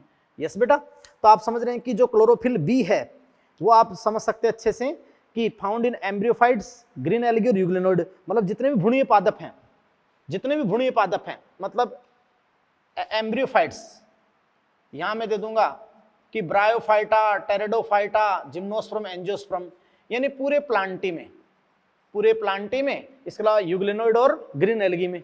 ये होता है क्लोरोफिल बी। सही बेटा। फिर देखो मैं आपके सामने बात करता हूं क्लोरोफिल सी। अच्छा सुने, क्लोरोफिल ए ज्यादा होता है बी की तुलना में, मतलब 3:1 का रहता है। अगर अपन क्लोरोफिल ए और बी में अनुपात दें तो आप क्या दोगे, क्लोरोफिल ए अनुपात क्लोरोफिल बी, तो वहां आपका रेशियो होता है 3:1, यानी क्लोरोफिल ए ज्यादा होता है। बात को समझ रहे हैं बेटा? यस।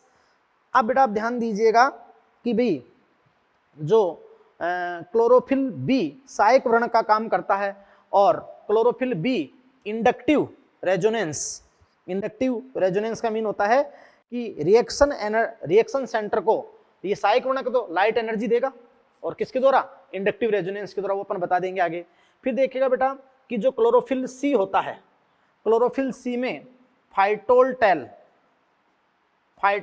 एब्सेंट होती है, फाइटोल टेल एब्सेंट। और तुम जानते हो अच्छे से कि जो क्लोरोफिल सी होता है, क्लोरोफिल सी किस किस में पाया जाता है, तो फाउंड इन डायटम डाइनोफ्लैजिलेट्स, है ना बेटा, डायटम डाइनोफ्लैजिलेट्स और ब्राउन एल्गी, ब्राउन एल्गी में पाया जाता है, ब्राउन एल्गी इन्हीं में पाया जाता है। यस। बाकी तुम जानते हो कि हरे शैवालों में, यूग्लिनोइड में, और जो भी हायर प्लांट है वहां क्लोरोफिल क्या होता है, एब्सेंट होता है। केवल डायटम डाइनोफ्लैजिलेट, ये तो आपके हो जाएंगे प्रोटिस्ट, है ना, प्रोटिस्टा, और ब्राउन एल्गी, इनमें पाया जाता है क्लोरोफिल सी। यस बेटा। फिर देखिएगा अपन बात करते हैं क्लोरोफिल डी, क्लोरोफिल डी की बात करते हैं। यस। तो क्लोरोफिल डी किस में पाया जाता है, ओनली रेड एल्गी में पाया जाता है, रेड एल्गी में पाया जाता है। भाई ए तो जानते हो जितने भी ऑक्सी प्रकाश हम में होगा ही होगा। अब तुम जानते हो जैसे इनके अंदर क्लोरोफिल ए भी होगा, यूग्लिनोइड में, ग्रीन एल्गी में, एम्ब्रियोफाइट प्लांट में, और ये जो डायटम डाइनोफ्लैजिलेट्स है, ब्राउन एल्गी, इनमें आपको पढ़ाया था कि क्लोरोफिल ए के साथ सी होगा, और रेड एल्गी में क्लोरोफिल ए के साथ क्या होगा, डी होगा, है ना बेटा। और ये सहायक वर्ण की हैं, अलग अलग तरंग दैर्ध्य को अवशोषित करके किसको देंगे, क्लोरोफिल ए को ही उपलब्ध कराएंगे। बात को समझे? यस बेटा।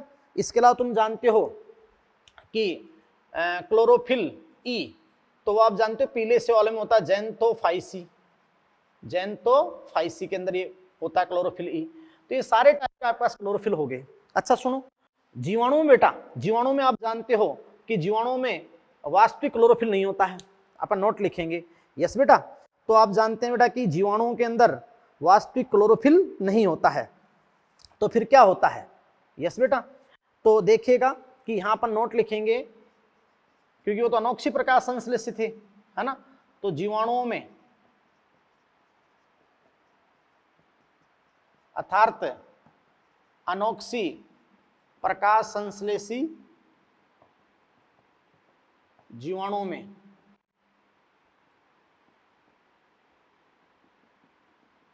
आप क्या कहोगे बेटा कि वास्तविक क्लोरोफिल उपस्थित नहीं होता है। तो फिर आप जानते हो कि इन बैक्टीरिया में जो क्रोमेटोफोर आपने बताए थे, तो वहां क्या होता है, बैक्टीरियो क्लोरोफिल, आद्य क्लोरोफिल, बैक्टीरियो क्लोरोफिल, है ना, बैक्टीरियो क्लोरोफिल ये आपका होता है। यस बेटा। जो बैक्टीरियल क्लोरोफिल होता है उसका आपके सामने फॉर्मूला बताऊं कि C55H76, है ना, उसका फॉर्मूला आपका होता है आणविक सूत्र C55H76 O6N4Mg। तो मतलब उस संरचना में आपके एक्स्ट्रा ये होते हैं। सही। अब आप जानते हो वहां पर मैंने आपको बताया ही था कि जो बैक्टीरियो क्लोरोफिल है उसमें भी दो टाइप आपके होते हैं, बैक्टीरियो विरिडीन, बैक्टीरियो क्लोरोफिल, बैक्टीरियो विरिडीन, और बैक्टीरियो परप्यूरिन, बैक्टीरियो परप्यूरिन। यस बेटा। तो बहुत इंपॉर्टेंट बात आपको बताऊं कि भी आप जानते हैं कि जो बैक्टीरियो क्लोरोफिल या बैक्टीरियो परप्यूरिन है, वो तो आप जानते हो कि किसके अंदर होता है, पर्पल कलर क्या होता है ना। ये आप जानते हैं कि बैक्टीरियो क्लोरोफिल या बैक्टीरियो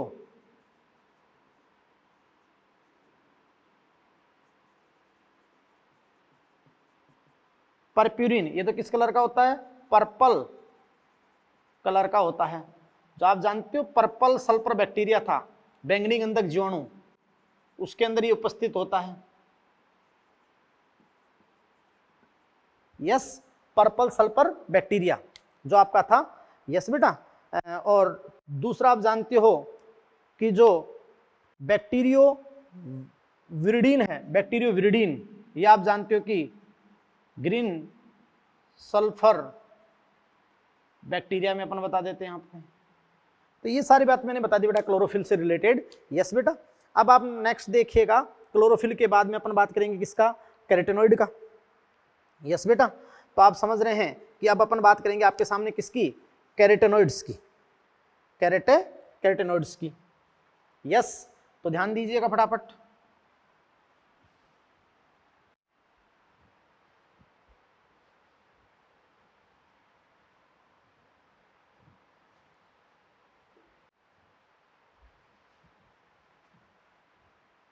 सारे पिगमेंट में आपको बता देता हूं, ताकि फिर बेटा अपन इसके जो भी एब्जॉर्प्शन स्पेक्ट्रम यानी इनका अवशोषण स्पेक्ट्रम क्या है, जो अलग अलग तरंग दैर्ध्य को अवशोषित करते हैं, और फिर अपन बात एक्शन स्पेक्ट्रम की बात करते हैं। तो अब आप देखिएगा, यानी नेक्स्ट कैटेगरी जो आपने लिखी थी कैरोटीनॉइड्स।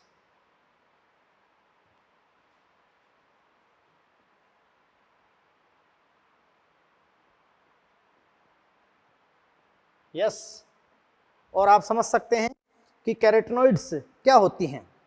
तो ये ट्रपीन्स ही हैं, वसाओं के व्युत्पन्न, वहां बताया था ना मैंने एसिटिल कोएंजाइम से ट्रपीन्स। तो आप समझ रहे हैं बेटा कि ये टर्पीन्स होते हैं, अर्थात वसाओं के व्युत्पन्नी हैं, डेरिवेटिव, वसाओं के व्युत्पन्न कैरोटीनॉइड्स। ट्रपीन्स इनकी नेचर आपकी होती है। यस बेटा। और आप जानते हैं कि ये भी वाटर इनसोल्यूबल हैं, जल में एगुलेंशियल हैं, वाटर इनसोल्यूबल यानी जल में एगुलेंशियल, क्योंकि वही वसीय प्रकृति हो गई ना।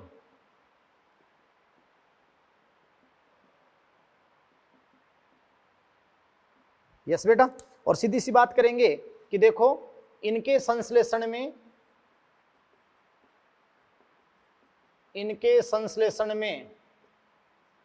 लाइट की उपस्थिति,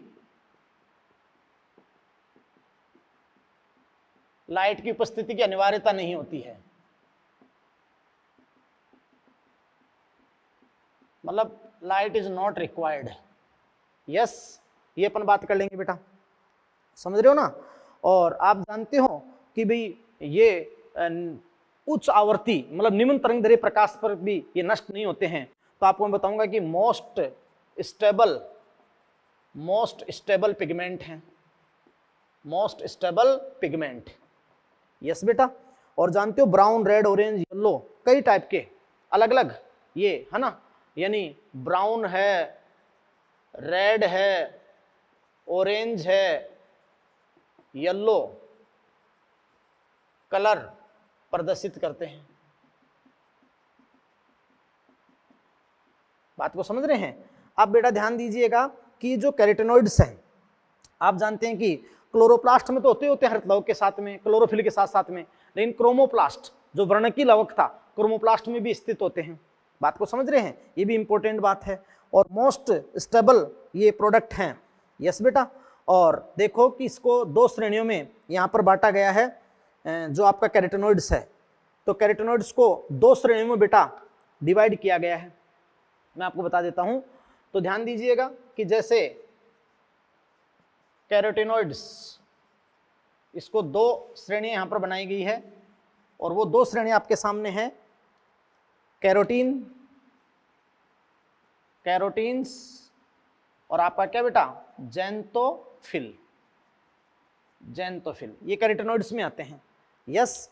तो आप जानते हैं कि ये येलो ऑरेंज कलर के हैं। सॉरी, मैं आपको बताता हूं कि बेटा जो कैरोटीनॉइड्स है ना, कैरोटीनॉइड में दो श्रेणियां हैं, एक आपकी है कैरोटीन और एक आपका क्या है, ज़ैंथोफिल। तो ये अपन बात रहा कि येलो ऑरेंज कलर प्रदर्शित करते हैं। कौन सा बेटा? Yellow orange. यस बेटा। और आप जानते हैं कि ये मतलब शुद्ध हाइड्रोकार्बन होते हैं, है ना। मतलब आप जानते हो कार्बन व हाइड्रोजन के ही बने होते हैं, प्योरली बने होते हैं। जैसे मैं आपको फॉर्मूला बताऊंगा कि C40H56, बात को समझ रहे हैं, है ना, ऐसे।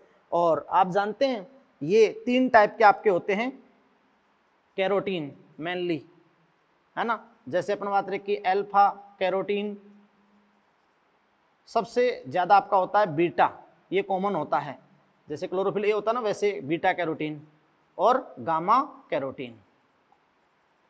तो ये आपके होते हैं बेटा अल्फा, बीटा और गामा कैरोटीन। यस बेटा, आप समझ रहे हैं। और आप जानते हैं कि एक और अपन इसमें लेते हैं लाइकोपीन्स, ये भी अपन इसके अंदर ले लेते हैं। बात को समझ रहे हैं। और है ना, मतलब बीटा कैरोटीन इनमें सबसे कॉमन है। बीटा कैरोटीन क्या है बेटा? इसमें सबसे कॉमन है। और ये आप जानते हो प्लांट्स में, और जो गाजर का रंग होता है ना, वो भी बीटा कैरोटीन के कारण ही होता है। सही। अब आप जानते हैं बेटा कि दूसरे आपके हैं जेंतोफिल। तो देखिए कि जो जेंतोफिल होते हैं, है ना, ये भी आप जानते हैं कि yellow colour to yellow orange, ऐसा ये रंग प्रदान आपके करते हैं। मेनली येलो कलर ये प्रदर्शित करते हैं। इतना लिख दो आप तो। यस बेटा। और आप जानते हैं ये कैरोटीन की व्युत्पन्न है। यस बेटा। तो ऑक्सीजन, ये आप जानते हैं कि बेटा ये कैरोटीन के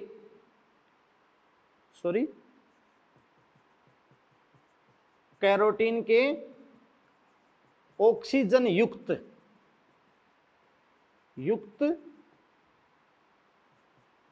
व्युत्पन्न होते हैं। यानी फॉर्मूले के अंदर C40H56 ऑक्सीजन भी आ जाएगी। क्या आ जाएगी बेटा? ऑक्सीजन भी, है ना। O, या फिर अपन कहें जैसे O2, C40H56 O2। बात को समझ रहे हैं? यस। और तुम जानती हो बहुत सारे अपन बात बेटा कि ये जेंतोफिल आपके होते हैं, जैसे ल्यूटीन है। जेंतोफिल के मैं आपको टाइप बता दूं, बहुत सारे, है ना।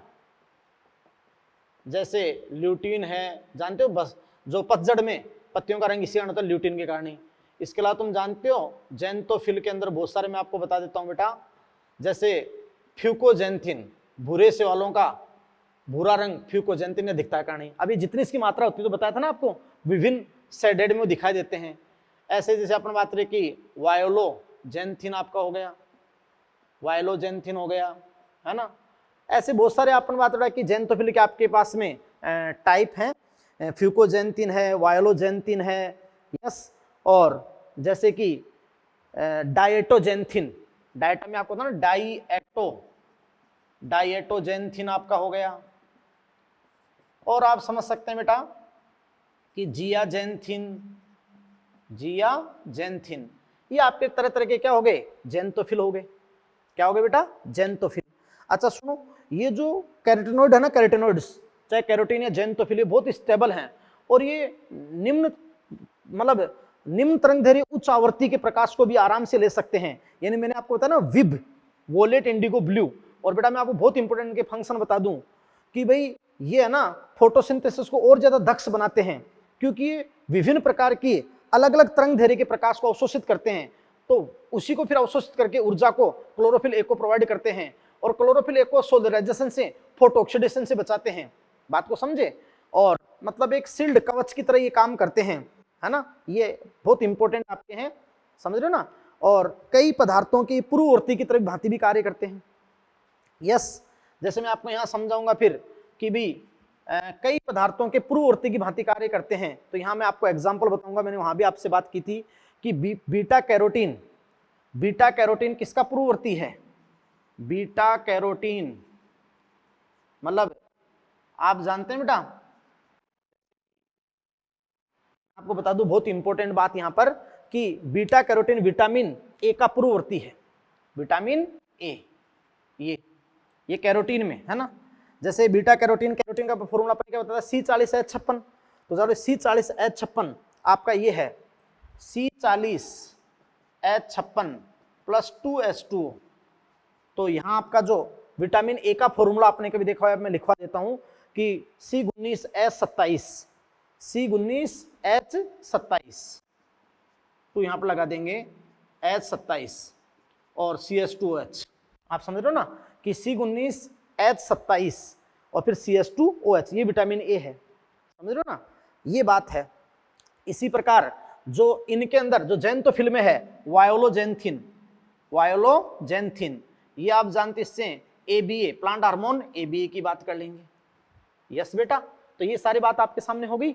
अच्छा सुनो, इसके बाद अपन बात कर लेंगे फाइकोबिलिन्स की। फाइकोबिलिन्स, यस बेटा, तो ध्यान दीजिएगा कि ये आपके कैरोटेनॉइड हो गए अच्छे से। अब आपके सामने आ जाते हैं फाइकोबिलिन्स। कौन आ जाते हैं बेटा? फाइकोबिलिन्स। तो देखो फाइकोबिलिन्स क्या होते हैं।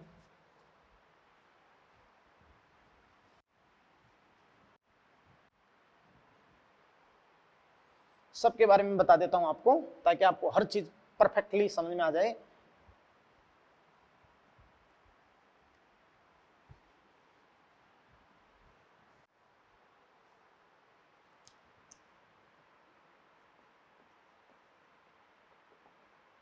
फाइकोबिलिन जानते हो ना, रेड एल्गी में होते हैं मात्र फाइकोबिलिन्स या साइनोबैक्टीरिया में। यस बेटा, तो ध्यान जानते हो फाइकोबिलिन्स आपके क्या होते हैं, है ना। तो ये बेटा देखो हॉट वाटर में सोल्यूबल होते हैं, गर्म जल में ये घुलनशील होते हैं। तो आप क्या कहोगे? हॉट वाटर सोल्यूबल, यानी गर्म जल में घुलनशील फाइकोबिलिन्स, ऐसे नहीं होते हैं। यस बेटा, फिर देखो अपन यहाँ कहेंगे कि भाई इनमें मतलब ये बेटा आप जानते हो इनके अंदर मैग्नीशियम तथा जो नाइट्रोजन होता है, जैसे अपन कहें कि देखो इनके अंदर मैग्नीशियम का तथा फाइटोल का एब्सेंट होती है। मैग्नीशियम तथा फाइटोल एब्सेंट। यस बेटा, तो एक बहुत इंपॉर्टेंट लाइन में आपके सामने लिखता हूं कि ये मतलब ओपन चेन टेट्रापायरोल कंपाउंड होते हैं। ये ओपन चेन टेट्रापायरोल कंपाउंड होते हैं, समझ रहे हो। यानी देखो 4 पायरोल रिंग होती है, लेकिन आप जानते हो कि ओपन चेन, तो आप समझ रहे बेटा कि 4 पायरोल रिंग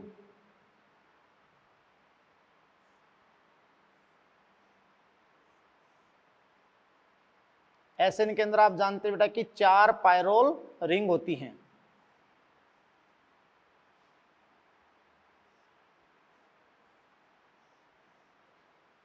लेकिन मैग्नीशियम और आप जानते हो कि फाइटोल एब्सेंट होती है।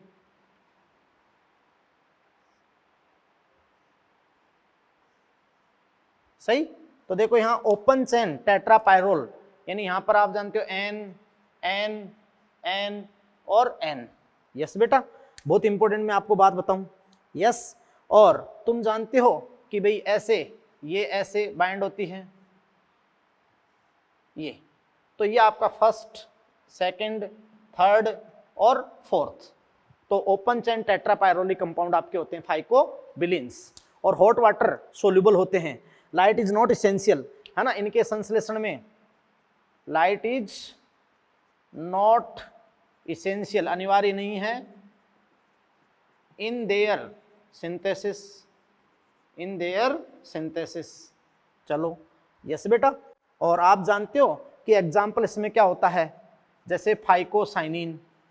तो फाइकोसाइनिन तो आप अच्छे से जानते हैं कि भाई कौन सा कलर देता है फाइकोसाइनिन? ब्लू। क्या कलर देता है? ब्लू कलर देता है ना। और ये एक्सेस में किस में होता है?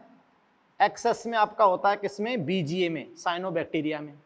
और फिर दोनों ही होते हैं, लेकिन ये एक्सेस में होता है। फिर दूसरा होता है फाइको इरिथ्रिन, बताया था ना फाइको इरिथ्रिन, तो फाइकोरिथ्रिन रेड कलर के लिए होता है, और ये डोमिनेंट में कहाँ होता है, आप जानते हैं कि रेड एलगी में। वैसे देखो बीजीए में सी फाइकोसाइनिन सी फाइकोरिथ्रिन होता है, रेड एलगी में आर फाइकोसाइनिन आर फाइकोरिथ्रिन, लेकिन रेड एलगी में फाइकोरिथ्रिन ज्यादा होता है और ब्लू ग्रीन एलगी में फाइकोसाइनिन। ये तो समझाया था मैंने आपको, वहां गोडिको इफेक्ट भी बताया था मैं आपको कि गहराई पे किसकी मात्रा बढ़ जाती है, फाइकोरिथ्रिन की। फाइकोरिथ्रिन और यूवी रेज को भी ले सकता है, ये कौन है, फाइकोरिथ्रिन। यस बेटा, तो ये आपके एसेसरी पिगमेंट हो गए, है ना बेटा। ये सारे टाइप के मैंने पिगमेंट बता दिया। एक आपको जो फाइटोक्रोम है वो नेक्स्ट लेक्चर में बता दूंगा। यस बेटा, और ध्यान दीजिएगा, बहुत अच्छी तरीके से इनको करके आइएगा, क्योंकि अब अपन एक्शन स्पेक्ट्रम, एब्जॉर्प्शन स्पेक्ट्रम और उसको पढ़ के आएगा मंच, और अब अपन क्रिया विधि पे जाएंगे बेटा, है ना बेटा। तो इस लेक्चर में यहीं तक, थैंक यू वेरी मच।